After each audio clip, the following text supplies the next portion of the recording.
Aramutse neza nanone shiti banywanyi b'ibiganiro byacu aho muherereye hose hirya no hino ku isi turabaramukije muri kano gatondo ko kuri uyu wa mbere kwigenekerezo ya 14 y'ukwezi kwa gitugutu 2024 turabahaye ikaze mwese abatwumviriza nga kuri nombonesha kuri yacu ari na yanyu Burundi News TV mbonesha kure imyerudende ibandanya kubashikiriza amakuru akomeye cyane amakuru yihuta agezweho aravugwa mu bigendanye n'umutekano politike diplomasi ndetse n'ibindi bigiye bitandukanye. Turabahaye ikaze mu makuru azindutse aravugwa muri kino gitondo aho tugiye kurabera hamwe idonido ry'amakuru akomeje kugenda aravugwa guturuka nga mu gihugu cacu ciza c'u Burundi mu karere k'ibiyaga binini ndetse no hirya no hino ku isi aho twibanda ku makuru agezweho muri politike diplomasi ndetse n'ibindi bigiye bitandukanye. Ikaze by'umwihariko amakuru yacu tuyatanguriye muri kino gihugu cacu c'u Burundi dore ingingo nkuru turaza kugenda twibandaho. Nga muri kino gihugu c'u Burundi ku ruhande rw'inzego z'umutekano biravuga ko bataye muri yombi abantu bashika ku 8 bivuga ko bakekwa kugira uruhare mu gitero cyagabwe ku basoda b'u Burundi bari mu ntara Kivu y'Amajyepfo ubwo bari ko barakoresha inama abanyagihugu bababwira uburyo bagomba kuzajya bafatanya nabo mu gucunga umutekano. Inyuma y'uko rero amaze kugenda harahananwa amavideo yerekana abari bagize iyo nama ariko nyuma bakaza koherezwamo urufaya rw'amasasu by'umwihariko abasoda b'i Burundi bashika kuri 16 bakaza kugenda barasiga ubuzima abashika kuri 20 by'umwihariko bavanzemo abasoda ndetse n'abanyagihugu bari bitabiriye iyo nama bakaza kugenda barakomereka ku buryo bukomakomeye cyane. Benshi rero bavuze ko ari Redi Tabara by'umwihariko yaje kugendera ko iryo bara ndetse by'umwihariko bamwe bakavuga ko Redi Tabara izakomeza kuba ikibazo gikomakomeye cyane mu gihe Burundi butari bwamara gufata umwanzuro ndetse by'umwihariko n'ingingo igendanye no gusaranganya ubutegetsi kuri bose. Igihugu c'u Burundi kirashinzwa kuba ari kimwe mu bihugu bigira ivangura ndetse by'umwihariko ubutegetsi bw'u Burundi bukabusa naho buyobowe n'ubwoko bumwe ubwoko bw'abahutu ndetse abandi bagiye batandukanye bakaba batabasha kuba boronka uburenganzira ndetse birasa naho bimeze by'umwihariko nk'uko bimeze ku butaka bwa Repubulika Iharanira Intwaro Rusange ya Kongo. Amakuru yihuta akomeza kugenda aradusumira rero aravuga ko hariko harakogwa amatoza kugiye mu rwego kugira ngo hamenyekane imvo n'imvano ndetse n'icyari kigambiriwe ariko kandi bivugwa ko aho ngaho harimo umuyobozi ukomakomeye cyane yaturutse nga mu gihugu c'u Burundi icyakora ntiyigeze hatangazwa uwo ari we kugira ngo by'umwihariko byose bibashe kuba byomenyekana. Hari abatarya umunwa rero mu kugaragaza ko Uburundi buzokomeza kugenda kwikururira kaga mu nyuma y'uko bwafashe ingingo yo kwinjira ku butaka bwa Repubulika Iharanira Intwaro Rusange ya Kongo. Amakuru yihuta adafise ivumbi akomeza kugenda aradusumira aravuga ko ibiziga by'abo basoda bigomba gutangira kuzanwa by'umwihariko muri iyi ndwi twotanguye.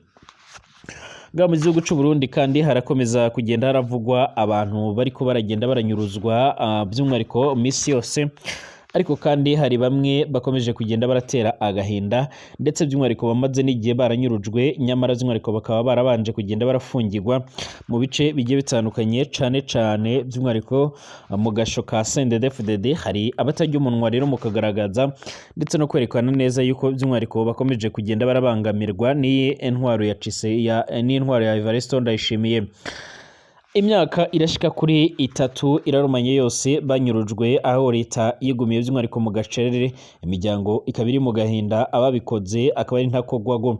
Ni Pastor Joseph Sinzubwenge akaba yaranyurujwe by'umwihariko ndetse n'andi bagiye batandukanye ndetse by'umwihariko bakaba baranyurujwe barazira amaherere ndetse gushika ubu ngubu imiryango iharanira agateka kazina muntu ikaba yongeye kwatsa umuriro mu nyuma yo kurumanya yo kuba imyaka 3 yose irumanye ata muntu numwe azaga kabo ndetse by'umwihariko n'abajejwe iperereza n'abandi bagiye batandukanye akaba nta kintu na kimwe bari ko barakora cyangwa se ngo bagire icyo bosigura nk'uko bikomeza kugenda biragaragara. Ibi byose ni bimwe mu bintu bikomeza kugenda biratiza umurindi ibikorwa byo kunyuruza abantu nga mu gihugu cacu ciza c'u Burundi ndetse abatari bakeya bakaba bavuga ko arakamaramaza.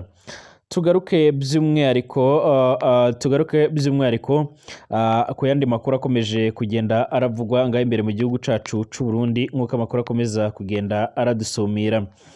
Burundi kuba umugore w'imboneza biragoye kuba ari mu bisagara nk'uko amakuru akomeza kugenda aradusumira. ku magenekerezo by'umwariko ya 10 na 11 na 12 ndetse na 13 by'umwariko Gitugutu mu gisagara ca Bujumbura umugwa mukuru w'ubutunzi by'umwariko haratunganyijwe ihwaniro rikuru by'umwariko rihuza abakenyezi b'indongozi ryanatunganyijwe n'ibiro by'umutambukanyi umukuru w'igihugu biharanira iterambere. Ikivugo cyari gushira rero ingufu mu ndero y'umwana kuva akiri muto cyane ni umutahe uzofasha mu buzima bwiwe bwose. Hari bamwe rero bavuga ko atajambo bafise nga muri kino gihugu cacu c'u Burundi ndetse akiyongeraho n'ibindi bibazo bitandukanye byibonekeza mu ngo ndetse by'umwariko n'ibyihohoterwa. Turagaruka kandi ku yandi makuru akomeje kugenda aravugwa hirya no hino ku isi ku butaka bwa Repubulika Iharanira Intwaro Rusange ya Kongo. Ariko kandi turanagaruka ku yandi makuru akomeje kugenda avugwa mu burasirazuba bwo hagati. Ndabaha ikaze mwese rero abanywanyi b'ibiganiro byacu abatwumviriza muherere mu bice bigiye bitandukanye ndabaramukije kandi mbifurije ibihe byiza cyane. Niba ari ubwa mbere usenga rero tuyonda kwanditse sabone kugira ngo ucaronka amakuru n'ibiganiro byacu bane natwe 5 kuri 5. Ndetse by'umwariko reka mbaha ikaze abatwumviriza bari mu gihugu cacu ciza c'u Burundi mu bice bigiye bitandukanye mu ntara zigiye zitandukanye mu makomine agiye atandukanye ndabaramukije n'abahaye ikaze ndabifuriza kugira intanguro nziza z'iyi indwi by'umwariko kandi Uwiteka azabahezagire. Hari abatwumviriza kandi bari mu karere k'ibiyaga binini mu bice bigiye bitandukanye mu makomine agiye atandukanye mwese turabahaye ikaze. Abatwumviriza bari ku mugabane w'Uburaya, Aziya, Australia, Amerika ndetse n'andi hose turabahaye ikaze. Nimba ari ubwa mbere usenga rero byonda kwanditse sabone kugira ngo ucaronka amakuru n'ibiganiro byacu ubane natwe 5 kuri 5 ndetse amakuru n'ibiganiro byacu unabisangize ku nshuti zawe. Ikaze rero amakuru tuyatangurire muri kino gihugu cacu ciza c'u Burundi akomeje kugenda haravugwa inkuru y'umubabaro. Hari abagabo nk'uko natanguye bivuga ko baje kugenda baratabwa muri yombi n'inzego zijejwe umutekano mu nyuma y'iko by'umwariko habaye operation yo guhiga abaje kugenda baragaba igitero ku ngabo z'abarundi zariko zirakoresha inama muri Kivu y'Amajyepfo aho zisanzwe ziracungera umutekano zifatanyije n'ingabo za Kongo abamayimayi ndetse n'aba FDLR. Ni muri operation rero bagiyemo zo guhangana n'umuhari wa RDF usanzwe uragwanya ubutegetsi bw'u Burundi. Mu bitero byaje kugenda birabagabwaho ibitero bya giturumbuka bivugwa ko byahitanye abasoda bashika kuri 16 mu ngabo z'u Burundi akiyongeraho n'abanyagihugu ndetse n'abasoda bashika kuri 20 baje kugenda barakomereka ariko by'umwariko bivuga ko hashobora kongera ibitigiri by'abapfuye bishobora kwiyongera. Mu nyuma y'ibyo bikorwa rero by'umwariko hase hatangizwa operation mu nyuma y'iko rero bamwe mu bagize uruhara muri iryo shano bahise baratabwa muri yombi nyuma y'iko bari bakiri hafi aho ngaho ngo barabe uko byogenda. Amakuru dufise rero aravuga ko bamaze kuzanwanga muri kino gihugu cacu c'u Burundi ndetse by'umwariko ngo hariko harakogwa amatohoza. Nubwo rero hatigezwe haratangazwa byinshi cyane kubigendanye n'ibikorwa bishobora kuza kuba canga se n'ibikorwa bishobora kuza kwibonekeza ahangaha nkuko amakuru akomeza kugenda aradushikira cange nkuko amakuru akomeza kugenda aradusumira. Hari bamwe batarya umunwa mu kugaragaza ko bari bagambiriye by'umwariko guhitana ndetse no kugira nabi umwe mu bategetsi mu ngabo z'u Burundi bari baje muri icyo gikorwa by'umwariko cyo gutanga ubutumwa ndetse no guhumuriza abanyagihugu basanzwe baratuye muri ivyo bice. Intara Kivu y'Amajyepfo irasa naho itandukaniye na Kivu y'Amajyaruguru. Kivu y'Amajyepfo nayo irabarizwamo imihari igitandukanye cyane igwanya ibihugu bigiye bitandukanye. Harabarizwa Reditabara, harabarizwa FDLR, harabarizwa n'indi mihari igitandukanye igwanya ubutegetsi bwa Kongo ndetse n'ishyigikiye ubutegetsi bwa Kongo. Byose birahari bivangavanze. Bivuga ko rero by'umwariko abo bantu by'umwariko baje kugenda baratabwa muri yombi bashobora kuzosobanura impamvu ndetse n'icyo bari bagambiriye. Niyo Ditabara yavuze ko izakomeza kugaba ibitero bigiye bitandukanye nga mu gihugu c'u Burundi mu gihe by'umwariko hazakomeza kugenda haribonekeza kutubahiriza ndetse no kudashira mu ngiro by'umwariko amasezerano y'i Geneve nkuko amakuru akomeza kugenda aradushikira cange nkuko amakuru akomeza kugenda aradusumira. Hari bamwe rero batajya umunwa mu kugaragaza ko n'ubundi Reditabara ishobora kuzogaba igitero ishobora kuzatuma by'umwariko ibigendanye no gushyira mu ngiro cange no gutunganya amatora yimirijwe inga muri kino gihugu cacu c'u Burundi bitabasha kuba byokugwa neza cange se ngo bibashe kuba byogenda neza. aya makuru turacyayarondera kugira ngo tubashe kuba twamenya abayobozi bari basuye icyo gice ndetse by'umwihariko tunamenye neza imva n'imvano yabyo. Ngaha mu Burundi kandi by'umwihariko imyaka 3 irarumanye, by'umwihariko hashimuswe bamwe mu bayobozi bagiye batandukanye ndetse n'abandi banyagihugu. Ni mu gihe kandi iyi ntwaro ya General Major Evariste Ndayishimiye ikomeje kugenda irarangwa no gushimuta, kunyuruza abantu, kwica abantu ndetse n'ibindi bikorwa bitari byiza cyane. Imyaka ishika muri 3 rero by'umwihariko irarumanye banyurujwe by'umwihariko, ariko kandi leta y'u Burundi ikaba yarigumye mu gacereri, imiryango iri mu gahinda, ababikoze akaba ari ntakogwa ko. Ni Pastor Joseph Sinzubwenge yaranyurujwe mu Ruzo ku mugoroba wo kwigenekereza ku 12 hari ukwezi kwa Gitugutu 2021, inyuma gato y'isaha imwe y'ejoro. Pastor Joseph Sinzubwenge, umukuru w'ishengero rya Baptiste mu ntara ya Muyinga, yaratashe ku rugo rwiwe by'umwihariko mu Ruzo muri komine Giteranyi ni mu ntara ya Muyinga. Ageze imbere y'urugo rwiwe by'umwihariko ahasangaho imbonerakure zibiri asanzwe azi, nazo rero zimera zimera nk'izimuganiriza. Arahagarara barayaga, ako kanya haca haza imodoka y'umukuru rero w'imbonerakure muri iyo komine. Pastor Joseph Sinzubwenge by'umwihariko yinjizwa muri iyo modoka, aca aravudera. Kuva ubwo ngubwo nta gakuru ka Pastor Joseph Sinzubwenge. Zambonerakure Isaac Nemeyimana, Batazira Rastakala ndetse na Abdul Hitimana zarafashwe gato zijyanwa ahatazwi by'umwihariko muri Ntwarate 2022, zigarukanwa i Muyinga zirafungwa nk'imisi 4 zica zirekugwa ziritahira. Inyuma gato by'umwihariko y'inyuruzwa rya Joseph Sinzubwenge, umukuru w'imbonerakure mu ntara ya Muyinga Shabani Nimubona afatikanyije n'umukuru wazo muri komine Giteranyi Ramadan Sibomana bagirishije inama mu Ruzo, babuza ko rero hari uwozongera kuvuga ibya Pastor Joseph Sinzubwenge. Kuvuga ngo ubwo rero ni agacerere mu Ruzo, ni umwiheburo mu muryango wa Joseph Sinzubwenge. Biravuga ko rero uyu nguyu yaramaze kugenda aranicwa kimwe na bagenzi biwe mu nyuma y'uko abantu bose banyurujwe na Shabani Nimubona ari bamwe mu bantu batabasha kuba bokongera kuboneka na gatoya. Nkuko bikomeza kugenda bigaragara, hari n'abandi bakomeje kugenda baranyuruzwa.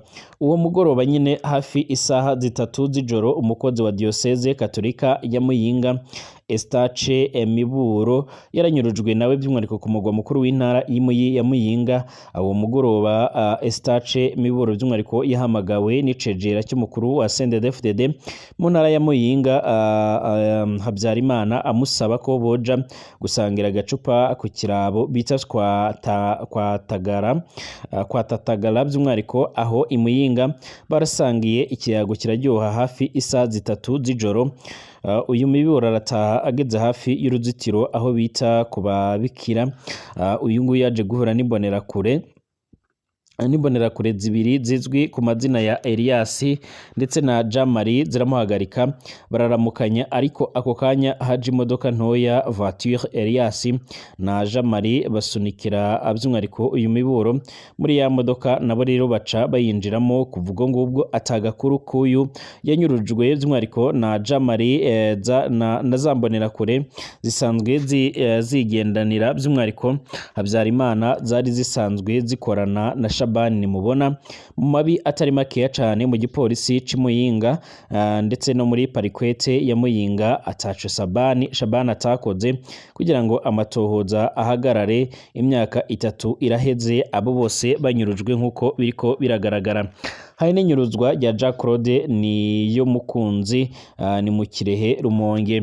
Aho naho hari ku mugoroba wo kwigerekereza 11 Gitugutu 2021, umudandaza yitwa Jean Claude niyo mukunzi ava muri komine mu Burambi yarafashwe n'imbonerakure mu gihe yariko arataha ageze mu Kirehe by'umwihariko hari ku mutumba wa Karonke ni muri komine Rumonge. Jean Claude yari yiriwe rero aradandaza amakara ku Rutumo muri zone ya Magara. Imbonerakure zaramufashe, zari zirongowe na Asma Asmani Nzirorera be n'umukuru rero w'umutumba wa Karonke yitwa Onesime zimufashe zamufungiye rero mu ngoro ya CNDD-FDD aho mu Kirehe mu kunindira ko rero abasoda bo mwiperereza rya gisirikare boza kumutora amasaha yitereye.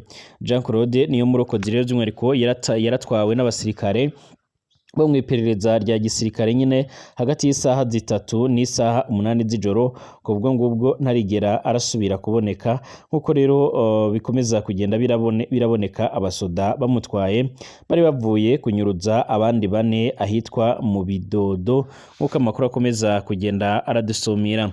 Kwigenekerezo kandi rya 12 igitugutu 2021 hagati y'isaha 3 n'isaha 8 z'ijoro hari imodoka ya communauté double cabine Toyota Hilux ifise ibiyo bitabona yaraje ahitwa mu Kirehe muri commune Rumonge. Iyo modoka nayo yari irimo abantu bambaye impuzu z'igisirikare. Imodoka yasigaye aho ngaho mu Kirehe icunzwe n'imbonerakure yitwa Asmani Nzirorera ija imbere y'aba basirikare ibajana ku rugo rw'umukuru w'agacimbiri ka Midodo Alegisi nimubona. Iryo joro abo basirikare nibwo bafashe by'umwihariko Mutama Alegisi nimubona, umuhungu wiwe Eric Nduwamungu, umuhungu wiwe Gabriel Nsabiyumva, umukozi wiwe Freeman Ntirandekura. Abo bantu bose by'umwihariko ntibarigera barasubira kuboneka, baravuye mu Midodo. Abo basoda bahitanwe na Jean Claude niyo mukunzi hamwe bajya gufungirwa mu kasho ka CNDD-FDD. Kwigenekerezo ya 21 igitugutu 2021 kandi itohoza ry'Uburundi ryarahagaritse Asmani Nzirorera na Onesime kugira ngo basigure iyo bashyize abo bantu bose. Nabo rero bamenyesheje ko babashikirije Lieutenant Colonel Libre niyo nkuru yari icegera cy'umukuru w'iperereza rya gisirikare by'umwihariko ari kumwe na Major Onesphore Ndayishimiye batazira Brady Doke by'umwihariko hamwe na Chief Jean Bosco ahishakiye bose bakorera muri G2. Asmani na Onesime rero ntibatebye kurekugwa kubera Libre niyo nkuru rero yembeje ko ari we yabatumye ibyo bakoze abo basoda nabo by'umwihariko bararekuwe mu mpera za 2021 basubizwa mu kazi muri ntwarante 2022 by'umwihariko barungikwa mu bikorwa by'igisoda hanze y'igihugu uwo mwaka nyine nk'uko biratangazwa. Benshi muri bano by'umwihariko banyurujwe barabanywanyi ba CNDD-FDD. Kunyuruza abantu atamugwi n'umwe by'umwihariko bisiga muri uyu mugwi w'abantu 7 by'umwihariko baranyurujwe barimo abahutu ndetse n'abatutsi, barimo n'abanywanyi ba CNDD-FDD n'umuseneri umwe. Pastor Joseph Sinzubwenge yari yarahoze aratwara amashengero y'aba Baptiste by'umwihariko mu Burundi bwose guturuka muri 2 gushika 2011. Muri iyo myaka yarafashije rwose CNDD-FDD ikiri by'umwihariko mu rugamba yahoze arashira ingufu aba yarashyira imfungurwa abagwanyi bakiri mu kibira akongera akabafasha kubavugira by'umwihariko mu makungu mu rugo iwe by'umwihariko caraziraga kwinjira mu migambwe itavuga rumwe rero na CNDD-FDD. Uyu Mibura nawe rero yari umunywanyi wa CNDD-FDD kuva cera. Mutama Alegisi nimubona yari umunywanyi wa CNDD-FDD. Jean Claude niyo mukunzi yari umunywanyi wa Seneri, yari yaranahoze muri MCD. Ibitangaje muri bino bintu ningene aba bantu bose bari begereye CNDD-FDD.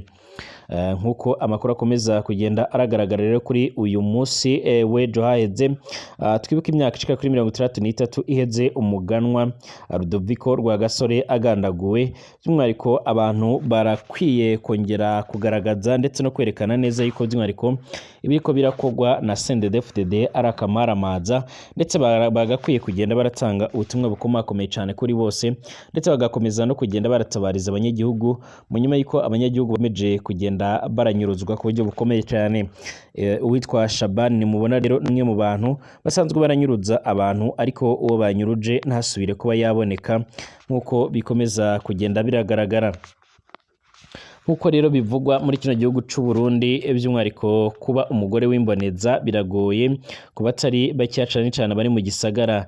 Iyo tuvuze rero umukenyezi w'imboneza ni abakenyezi bakoze ibidasanzwe mu kibano, ababigira neza bakoze ibikorwa bigaragara n'ibindi. Abo bakenyezi bari mu gihugu hagati by'umwariko mu gihugu co cimwe no mu bisagara. Ikibonekeza nuko rero abakenyezi mu gihugu hagati atari mu bisagara bagorwa no gushika ku ndoto zo kuba imboneza. Maria by'umwariko arasanzwe ari imboneza y'Imayuyu muri mu ntara ya Bujumbura uburengero bw'u Burundi. Aravuga ko ivyo by'umwariko byifashe mu gihugu hagati biragoye. Hari ibyo abantu rero bishyizemo bagafata ko ariko bimeze. Iyo uri umukenyezi w'imboneza babona ko rero by'umwariko uri umugore uganza umugabo, kandi atari byo mu duce rero tumwe na tumwe babana by'umwariko udutandukanya. Nkuko rero wome ngo uri mu mugambwe uri ku butegetsi, kubera rimwe na rimwe by'umwariko usanga uja mu manama cyangwa se inyigisho zigenewe abakenyezi bari muri uwo mugambwe ndetse n'abandi batawurimo. Niko biba bimeze. Abakenyezi nga mu gihugu c'u Burundi by'umwariko bariko barasabwa gukora cane mu rwego rwo kugira ngo babashe kuba bogera ku mbona kazoza Burundi bwihaye, ndetse bariko basabwa by'umwariko gukora ibishoboka byose kugira ngo babashe kuba boronka by'umwariko ibyo nkenerwa, ndetse bakaba ariko babashishikariza kubyara bakeya bashoboye kurera, ndetse gushika ubu ngo batari bakeya bakaba bakomeza kugenda barashimangira ndetse baranagaragaza neza yuko bifuza ko inzego bireba nga muri kino gihugu cacu c'u Burundi zokora iyo bwabaga mu rwego rwo kugira ngo habashe kuba hotangwa ubutumwa mu rwego rwo kugira ngo abanyagihugu babashe kuba bogandukira abagabo. Gushika ubu ngubu rero by'umwariko harakibonekeza ibibazo bigiye bitandukanye, aho abakenyezi batabasha kuba boronka byo nkenerwa, batabasha kuba bokwiteza imbere, batabasha kuba nyine bobona ibyo basabwa byose mu rwego rwo kugira ngo bashyire mu ngiro imbona kazoza Uburundi bwihaye. Gushika ubu ngubu by'umwariko mu Burundi ariko harakogwa amanama agiye atandukanye ashinzwe gukangurira abakenyezi kwiteza imbere no kubyara bakeya bashoboye kurera. Ndabashimiye mwese abanywanyi b'ibiganiro byacu, dusubira mu masaha ari imbere.